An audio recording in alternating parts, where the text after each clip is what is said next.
Chef, when we were just talking about retherming, I saw something about low temperature cooking in there. And you were talking about retherming as bringing something that's already cooked and that I've either chilled or frozen back up to serving temperature. With the low temperature cooking, you're telling me that I can take something from raw and cook it in the Aeronox? That is correct, Chef.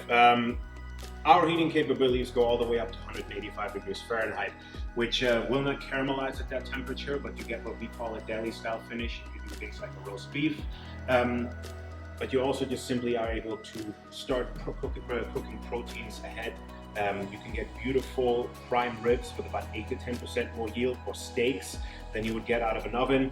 You get edge-to-edge redness, much like a sous vide cooking technique would give you, which is very, very, very amazing. And since you're not putting that much stress on the meat as well, on the protein, you actually come getting a really nice and tender roast at the end. But you can additionally utilize this for things like cheesecake, things like chicken. You can cook it all the way to 165. Now, one of the most beautiful things in that low temperature cooking that you will see is you can actually pick if you want a low temperature cook and hold it hot for immediate use. You can pick if you want to go low temperature cooking and go into chilling, or if you want to go low temperature cooking and go right into freezing for long-term preservation. As you can see here, there's a lot of options to pick from. Always make sure that you keep track of either freezing, chilling, or hot holding. The numbers will indicate that for you.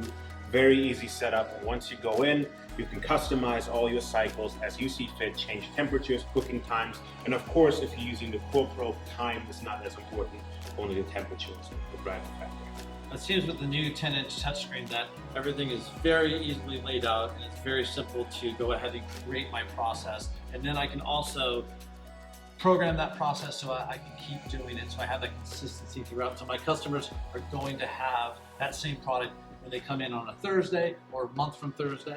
That is correct. Consistency is what we do. It's also the rarest commodity in the kitchen. That's what we all strive for. By being able to utilize these and save these as favorite cycles, you actually can start locking into consistency, and your staff can simply, a program that you've already programmed, you can save as such and utilize it for all the time forward. So by using the Aeronox with the Plus features, I efficiently have a third shift where the unit is working, say cooking my roast beefs, and then it can chill them down so that when my staff comes in the morning, if we're making roast beef sandwiches, they can go right into slicing. So it's really going to make them more efficient. Absolutely, it's going to make you more efficient. As you mentioned, you get your third shift overnight, and the beauty of all this is you can HACCP record all that stuff. So once you're doing your cooking and chilling, you can download a HACCP report and have that printed out for the health department when they come in to showcase how you actually are working in your kitchen. It's really amazing what Aeronox is able to do in such a small footprint. Thank Absolutely. you so much, Chef. Thank you, Chef. I appreciate it.